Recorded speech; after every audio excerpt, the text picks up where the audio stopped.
আসসালামু আলাইকুম। ঈদ মুবারক। ঈদ মানে আনন্দ, ঈদ মানে খুশি। তবে এই আনন্দটা কাদের জন্যে? আমাদের মতন লোকের জন্যে না। এমনিতেই সংসার চলে না, আরো বছরে দুইটা ঈদ, বড্ড চাপ। আমাদের মতন লোকের জন্যে অনেক চাপে থাকি, অনেক কষ্ট। দুটা ঈদ, ঈদের সব চাহিদা পূরণ করা যায় না,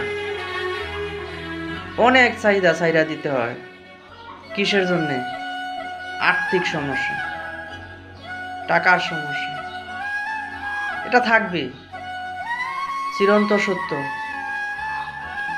সবারই যে সব কিছু হইব তা না, মাইনা নিতে হইব।